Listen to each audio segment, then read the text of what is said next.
Mais um dia, mais uma reflexão de caminhar na graça. Nós precisamos compreender certas coisas e entender que nós precisamos colocar o nosso coração no que é importante, não muitas vezes no que desejamos ou no que queremos preservar. Podemos não compreender a atitude de Judas ao trair Jesus, mas podemos ter certas percepções da razão e da motivação pelo qual ele traiu. Ele andou aquele tempo todo com Jesus e decidiu traí-lo. Será que não seria por um motivo que na cabeça dele que desejava o poder, que estar com Cristo representava assumir o poder e o controle, e achando que Cristo seria aquele que libertaria a nação de Israel como Messias do jugo romano e restauraria o reino de Israel? Talvez fosse esse o pensamento que o moveu no processo de traição para ser o estupim daquilo que Jesus era para que ele se revelasse. Ele não percebeu, não compreendeu o que Jesus tinha falado durante toda a jornada. Tanto que ele foi movido de remorso por causa do que ele tinha feito. Um remorso, uma tristeza que não o conduziu ao arrependimento, mas simplesmente a um processo que levou à sua própria morte. Diz lá em Mateus 27, 3, 4, então Judas, o que traiu, vendo que Jesus fora condenado, tocado de remorso, devolveu as 30 moedas de prata aos principais sacerdotes e aos anciãos, dizendo: pequei traindo sangue inocente. Eles, porém, responderam: que nos importa? Isto é contigo. Então, o que nós precisamos, ou talvez, compreender? Nós não podemos ter o nosso coração nas coisas desta vida. Nós não podemos andar segundo a maneira de pensar do mundo. Não se trata dos nossos interesses, não se trata de conquistarmos poder segundo a visão e o entendimento deste mundo. Não se trata de alcançarmos, vamos dizer assim, posições que nos dê autoridade, poder e domínio sobre as pessoas. Cristo não veio para isso, e ele falou isso durante muitas vezes na sua caminhada com aqueles discípulos, relatado nos evangelhos. O propósito dele foi para que nós entendêssemos e compreendêssemos a natureza do reino, a maneira de viver, o que Deus queria e a forma como devemos viver. Ele é o Messias, sim. Irá restaurar todas as coisas, sim, irá. Mas precisamos entender que vivemos num momento diferente, num tempo diferente, aonde nós precisamos conhecer da graça, do amor de Deus, não buscar os próprios interesses. Não é uma questão de autoridade e poder, mas de vivermos segundo todo o plano, todo o propósito que Deus havia estabelecido.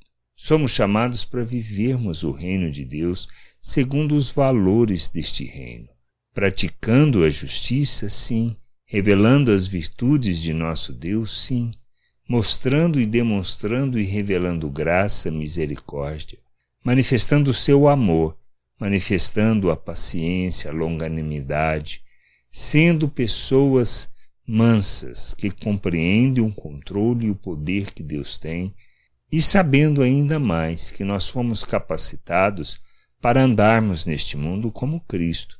E Cristo, como ele falou, ele veio para servir, não para ser servido. Ele veio para dar a vida em favor de muitos. E é isso que a gente precisa entender. Nós somos chamados para sermos imitadores de Cristo. Por isso ele usa e ele fala: olha, quer ser meu discípulo? Negue-se a si mesmo, tome a sua cruz e siga-me.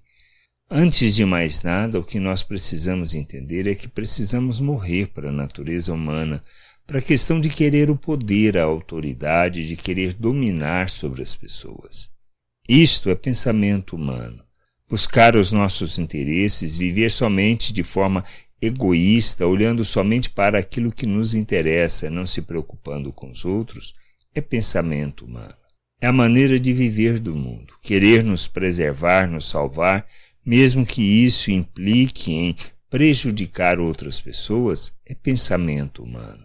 A nossa maldade que revelamos nas nossas relações é forma de pensar humana. O que nós precisamos entender? Somos chamados para vivermos o amor de Deus, para amar as pessoas, pois quem ama segundo o amor de Deus não faz mal para o próximo. Não busca os próprios interesses, não vive em favor da sua vontade, mas é capaz de se dar em favor dos outros para que tenham a oportunidade de conhecer a Deus. É este amor que precisamos revelar, é desta maneira que precisamos viver neste mundo. Nós precisamos entender isso. Não se trata de outra coisa.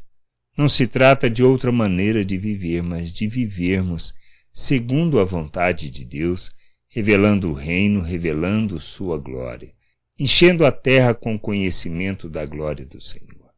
Que a gente possa crescer, amadurecer e compreender a vontade de Deus, sendo instrumento que revela, não que busque o poder, que a gente não tenha a mesma atitude de Judas, de achar que se trata de conquistar poder, na realidade, de usar dos recursos deste mundo para controlar outros e dominar outros, pois não se trata disso.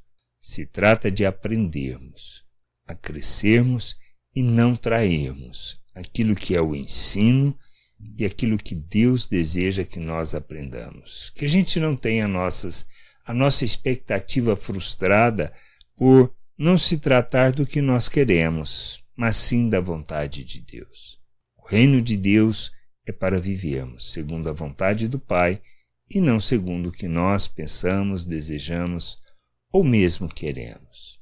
Que a gente conheça o Senhor e viva a sua vontade. Graça e paz sobre a tua vida. Amém. Você acabou de ouvir uma reflexão de caminhar na graça. Se você gostou, curta, compartilhe, leve esta mensagem a outras pessoas, para que elas também possam compreender e entender a vontade de Deus. E leia as Escrituras, pois ela é a base, o fundamento para você julgar tudo o que você tem lido e aprendido acerca da vontade de Deus.